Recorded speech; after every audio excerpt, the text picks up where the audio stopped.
জি আমাদের খোকা বাইরে বন্ধ উঠানি দিতেছি।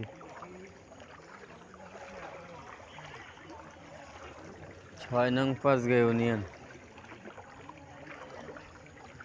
আমাদের তবলিগের সাথী ভাইরা কালকে সমস্ত আশ্রয়কেন্দ্রের মেহমানদারির জন্য সমস্ত আশ্রয়কেন্দ্রে যাচ্ছে, যা সমস্ত ক্ষতিগ্রস্ত লোকদের দেখতেছে।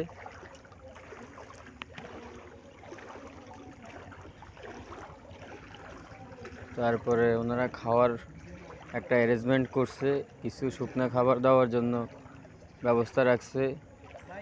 কালকে দুপুরে ওনারা খাওয়া মেহমানদারির দাওয়াত দিয়েছে প্রত্যেকটা আশ্রয়কেন্দ্রে। সাধ্য পরিমাণ ওনারা চেষ্টা করতেছে।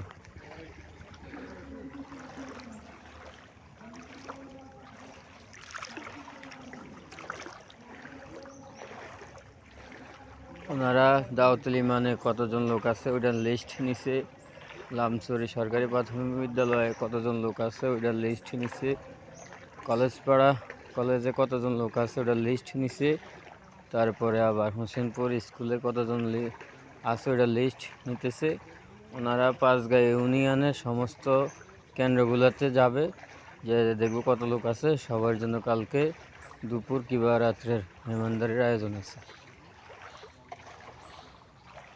আর কিছু শুকনো খাবার দেওয়ার জন্য ওনারা আসছে।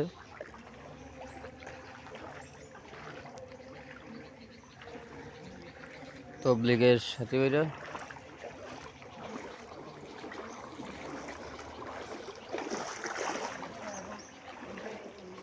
কাকরাইল থেকে তো ওনাদেরকে পাঠানো হয়েছে। কাকরাইলের মুরব্বীরা ওনাদেরকে আমাদের পাঁচগাঁও ইউনিয়নে পাঠাইছে।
জাল দেখি জাল 2-3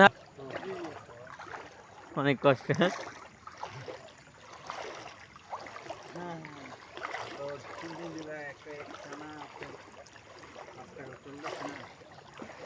পা ব্যথ হয়ে যায় পানিতে। এমনি স্বাভাবিকভাবে 1 ঘন্টা হাঁটলে যে কষ্ট, পানিতে আর 10 মিনিট হাঁটলে পায় অনেক কষ্ট লাগে। আর পানিগুলো ঠেলে যাওয়া লাগতেছে। আমরা মনে করি আরে না, কিন্তু পানি ঠেলে যাইতেছি আমরা। সারা রাত ছিলাম কারণ এদিকে কাঁচামাল কিনছি, ভাই আলহামদুলিল্লাহ অবস্থা খুবই খারাপ। আপনার মতো লোক না থাকলে কি দেখুন ভাই, পানি অনেক পানি ভাই। এই যে পানির মধ্যে সাপ খাই গেছি, ভিডিও করে দিলেন না দেখাতে পারবো আপনাদের। এই আপনি মাঝে হমান আমরা আমরা কুমিল্লা না, তো নোয়াখালী কি চাচ্ছি না একটু মাত্রা মাত্রা দিয়ে মসজিদে রাস্তার লগে ওখানে পানি ভিডিও করো। আমরা যে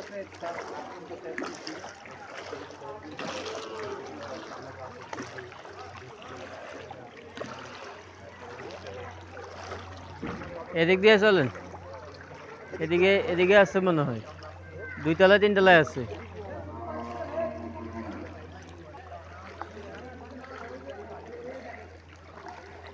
এখানে আবার একটু বেশি পানি।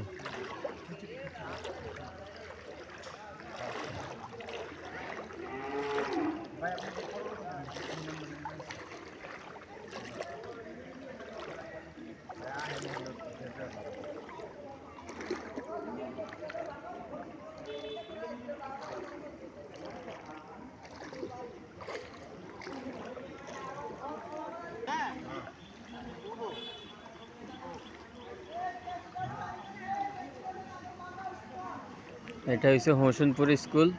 এখানেও অনেক লোক আছে আশ্রয়কেন্দ্রের মধ্যে। ওনাদের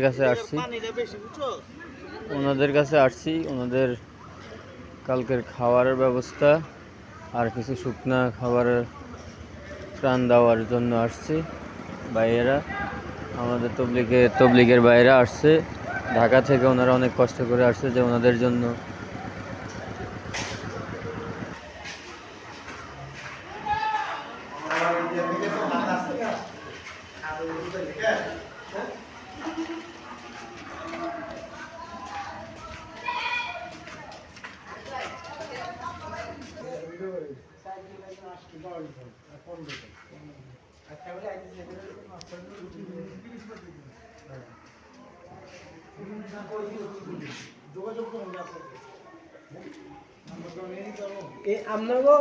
আপনার জামাই নাম্বার আছে নি?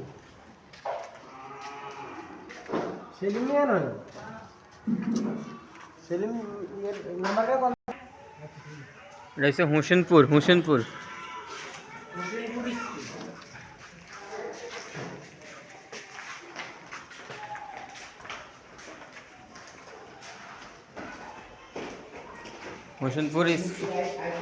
Primary school. কি আশ্রয়কেন্দ্রের মধ্যে আছেন 4 দিন থেকে?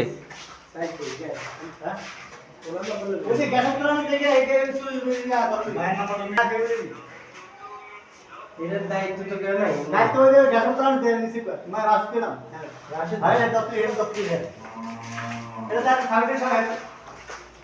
কই আছে হেলো, কই আছে নিচে? ও, আচ্ছা।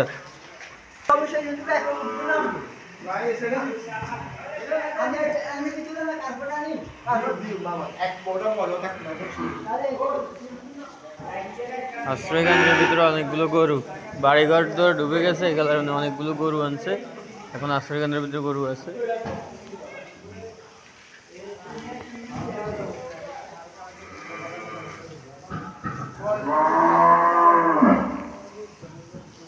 আমাদের ভাই ওনাদের সাথে কথা বলতেছে কালকে খাওয়ার ব্যাপারে, পাবলিকের সাথে ভাইরা।